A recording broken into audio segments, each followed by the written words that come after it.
മുല്ലപ്പെരിയാർ അണക്കെട്ടിലെ ആശങ്ക തുടങ്ങിയിട്ട് 62 വർഷമായി. 62 വർഷം ഈ ആശങ്ക തുടങ്ങുന്ന സമയത്ത് എങ്ങനെയാണോ അങ്ങനെ തന്നെയാണ് ഇപ്പോഴും മുല്ലപ്പെരിയാർ ഡാം. ഒരു വ്യത്യാസവുമില്ല. പിന്നെ നമ്മളെ ആശ്വസിപ്പിക്കാൻ വേണ്ടി കുറേ റിപ്പയറിംഗ് വർക്ക് അവിടെ ചെയ്തിട്ടുണ്ട്. ആങ്കറിങ്, കേബിൾ ആങ്കറിങ്, പ്ലാസ്റ്ററിങ്, അങ്ങനെയുള്ള കുറേ കാര്യങ്ങൾ ചെയ്തിട്ടുണ്ട്. പക്ഷേ ഇത് പെനീക്കൊക്കെ ഡാം കൺസ്ട്രക്റ്റ് ചെയ്ത് വെള്ളം നിറച്ചപ്പോൾ തന്നെ ക്രാക്ക് വീണതാണ്. അത് ഇന്നും ആ ക്രാക്ക് അവിടെ തുടരാണ്.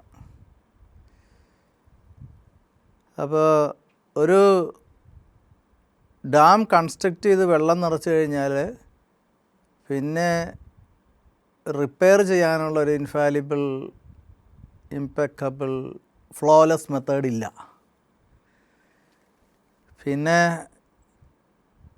ഈ ഏറ്റവും കൂടുതൽ സമഗ്രമായ ഒരു ഹോളിസ്റ്റിക് എക്സാമിനേഷൻ നടന്നത് 80s അന്ന് സുപ്രീം കോടതി നിയമിച്ച ഒരു എംപവേർഡ് കമ്മിറ്റി ഉണ്ട്. ഈ എംപവേർഡ് കമ്മിറ്റിയുടെ മേൽനോട്ടത്തിലാണ് എല്ലാ വർക്കും നടന്നത്. അതിനുശേഷമൊന്നും കാര്യമായ വർക്കൊന്നും മുല്ലപ്പെരിയാർ ഡാമിൽ നടന്നിട്ടില്ല. അത് കഴിഞ്ഞിട്ട് തന്നെ ഇപ്പോൾ 40 വർഷമായി. അപ്പോൾ അന്ന് നടന്ന റിപ്പയറിംഗ് വർക്കും കാര്യങ്ങളുമൊക്കെ ഞാൻ സുപ്രീം കോടതിയിൽ അക്കമിട്ടത് മാനിപ്പുലേഷൻസാണ്, ഫേക്കാണ്, അൺസയൻറ്റിഫിക് ആണെന്ന് കാര്യകാരണ സഹിതം എവിഡൻസോടുകൂടി സുപ്രീം കോടതിയിൽ ഞാൻ കൊടുത്തിട്ടുണ്ട്. അതിൽ പ്രധാനപ്പെട്ട ഒരു കാര്യം എന്താണെന്ന് വെച്ചാൽ, അന്ന് ഈ ROV സ്റ്റഡി നടത്തിയ കേരളത്തിൻ്റെ ഭാഗം എൻജിനീയറിൻ്റെ ഒരു അഫിഡവിറ്റ് ഞാൻ സുപ്രീം കോടതിയിൽ ഹാജരാക്കിയിട്ടുണ്ട്. അദ്ദേഹം ആ അഫിഡവിറ്റിൽ പറയുന്നത് 100 അടിക്ക് താഴെ ബ്രേക്കേജ് ഉണ്ടെന്നാണ് ഡാമിന്. മാത്രമല്ല ഡാം റിസർവോയർ സൈഡിലേക്ക് 20 ഡിഗ്രി ചരിഞ്ഞാണ് നിൽക്കുന്നതെന്നും കണ്ടെത്തിയിട്ടുണ്ട്. ഇതൊന്നും സുപ്രീം കോടതിയിൽ എത്തിയിട്ടില്ല. എംപവേർഡ് കമ്മിറ്റിയിൽ നമ്മുടെ ഒരു പ്രതിനിധി ഉണ്ടായിരുന്നു, ജസ്റ്റിസ് KT തോമസ്.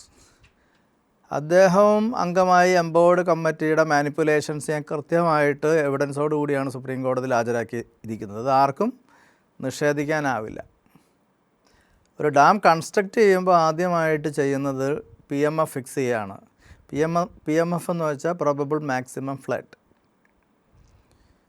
അത് അമേരിക്ക പോലെയുള്ള രാജ്യങ്ങളിലാണെങ്കിൽ 10,000 വർഷത്തെ അവൈലബിൾ ഡാറ്റ എടുക്കുന്നത്. 10,000 വർഷത്തെ ഫ്ലഡ് ഏതൊക്കെ അവൈലബിൾ ആണോ അതിൻ്റെ ഡാറ്റ എടുക്കും. യൂറോപ്പിലൊക്കെയാണ് ഈ 1000 വർഷത്തെ എടുക്കുന്നത്.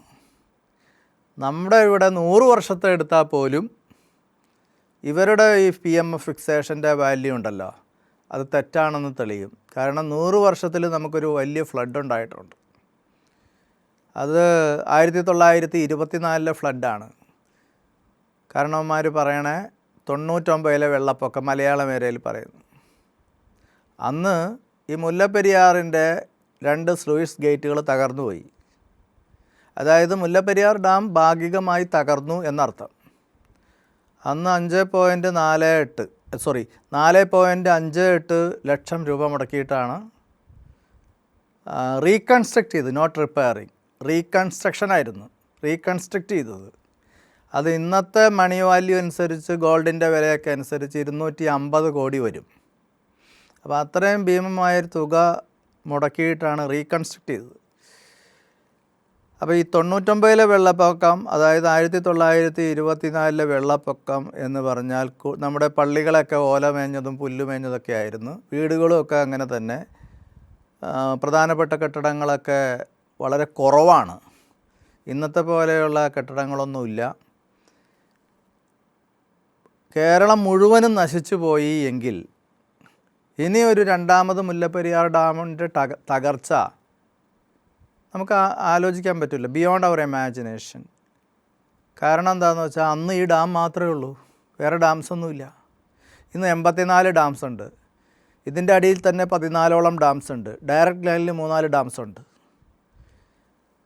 അപ്പോൾ ഇനിയൊരു തകർച്ച, അന്ന് ഒരു ഡാം ഉള്ളപ്പോൾ അത് ഭാഗികമായി തകർന്നപ്പോൾ മഴയുണ്ടായിരുന്നു.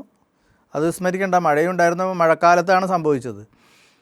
അപ്പോൾ അന്ന് ഭാഗികമായി തകർന്നപ്പോൾ കേരളം മുഴുവൻ നശിച്ചു പോയെങ്കിൽ ഇനിയൊരു തകർച്ച നമ്മൾ എങ്ങനെ അഭിമുഖീകരിക്കും? ഇപ്പോൾ ഞാൻ പറഞ്ഞ പോലെ 84 ഡാംസ് ഉണ്ട്. മാത്രമല്ല 1,00,000-ഓളം ഫാക്ടറികൾ ഇതിൻ്റെ അടിയിലുണ്ട്, ചെറുതും വലുതുമായിട്ട്. അതിൽ ആയിരക്കണക്കിന് ഫാക്ടറികൾ കെമിക്കൽ ഫാക്ടറീസാണ്. അവിടെ മീഥേൻ, ഈഥേൻ, ബെൻസീൻ ഇങ്ങനെയുള്ള വിഷവാതകങ്ങൾ വാതക രൂപത്തിലും ഖരരൂപത്തിലും സംഭരിച്ച് വെച്ചിട്ടുണ്ട്.